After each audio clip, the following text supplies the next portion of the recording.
Shalom, good evening. This is TV7 Israel News, broadcast to you from Jerusalem. And in today's top stories, Jerusalem tells the Biden administration that the war versus Hamas will not end until it's annihilated. Iranian Foreign Minister Ali Bagheri Kani arrives for meetings in Beirut, Lebanon, at a time when Hezbollah continues to intensify its hostilities against Israel.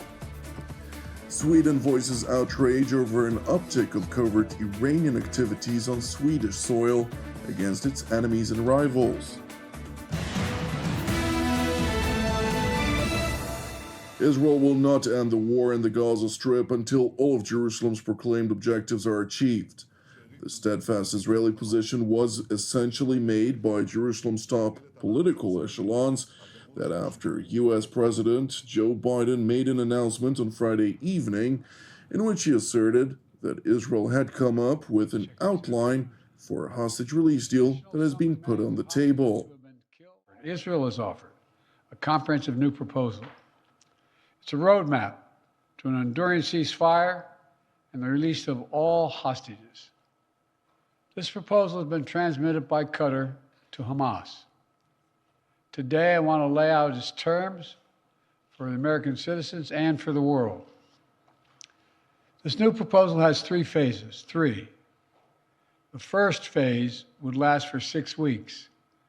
Here's what it would include: a full and complete ceasefire, a withdrawal of Israeli forces from all populated areas of Gaza, release of a number of hostages, including women, the elderly, the wounded, in exchange for release of hundreds of Palestinian prisoners. There are American hostages who would be released at this stage, and we want them home. Additional, some remains of hostages who have been killed would be returned to their families, bringing some degree of closure. President Biden went on to contradict himself by acknowledging that not everyone in Israel's government coalition would accept the agreement. At this point, Hamas no longer is capable of carrying out another October 7th, which is one of Israel's main objectives in this war, and quite frankly, a righteous one. I know there are those in Israel who will not agree with this plan and will call for the war to continue indefinitely. Some are even in the government coalition. And they've made it clear they want to occupy Gaza, they want to keep fighting for years, and the hostages are not a priority to them. Well, I've urged the leadership in Israel to stand behind this deal, despite whatever pressure comes. President Biden ultimately concluded his remarks by voicing his keen aspiration to see the war, which began on October 7th of 2023, with a brutal massacre by the Islamist Hamas and its affiliated Palestinian terror groups from Gaza of approximately 1,200 mostly Israeli civilians, come to an end. It's time to begin this new stage, for the hostages to come home, for Israel to be secure, for the suffering to stop. It's time for this war to end, for the day after to begin. Thank you very much.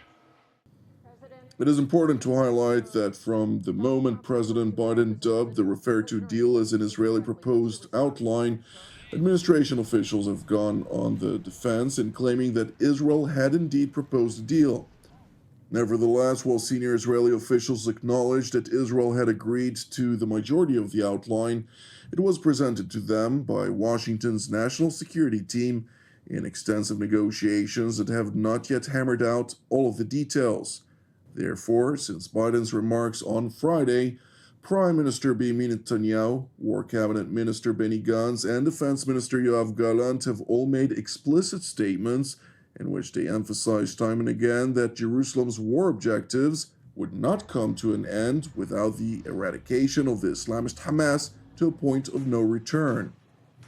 אנחנו פועלים באין ספור דרכים כדי להחזיר את החטופים שלנו. אני חושב עליהם כל הזמן. אני חושב עליהן כל הזמן. על המשפחות שלהם, על הסבל שלהם. ולכן הלכנו כברת דרך ארוכה כדי להחזיר אותם.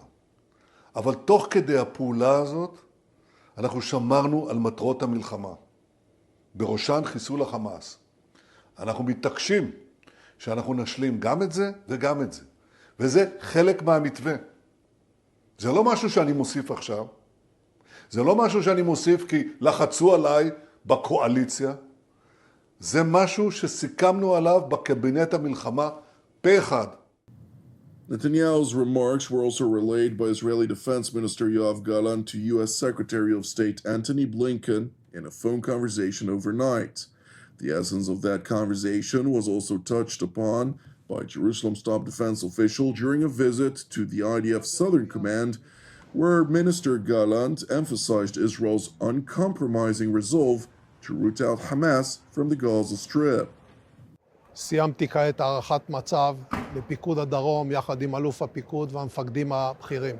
הפעולה ברפיח מתקדמת גם מעל הקרקע וגם מתחת לקרקע. הכוחות דולחמים בנחישות רבה ומשמידים את צינור החמצן שמחבר בין רצועת עזה לבין מצרים. אנחנו הולכים וחונקים את החמאס ולא מאפשרים לו להמשיך ולהתקיים, כי לא תהיה לו יכולת לא לתגבר, לא להתעצם ולא להתחמש. במקביל לפעולה הצבאית החשובה הזאת, מערכת הביטחון, תחת הנחייתי, מכינה את החלופה השלטונית לחמאס, כאשר אנחנו נבודד אזורים, נוציא מתוכם את אנשי החמאס ונכניס אליהם כוחות אחרים אשר יאפשרו שלטון אחר שגם מאיים על החמאס. שתי הפעולות האלה, מצד אחד פעולה צבאית, ומהצד השני יכולת של החלפת שלטון, יביאו להשגת שתי המטרות החשובות שלנו במלחמה הזאת. מיטוט שלטון החמאס וכוחו הצבאי והחזרת החטופים. Defense Minister Gallant went on to re-emphasize, for the sake of those who fail to comprehend, Israel's unwavering stance. בכל שלב, בכל תהליך סיום של המלחמה, לא נקבל את שלטון החמאס כשלטון בעזה. Turning to Israel's northern front, where the Iranian proxy Hezbollah continues to intensify the level of hostilities against Israel, with extensive blows exchanged over the weekend. Meanwhile, Iran's acting foreign minister Ali Bagheri Kani held a number of meetings in the Lebanese capital Beirut today as part of a broader regional tour aimed at bolstering the Islamic Republic's regional architecture, confronting Israel in particular, and the United States and the West at large.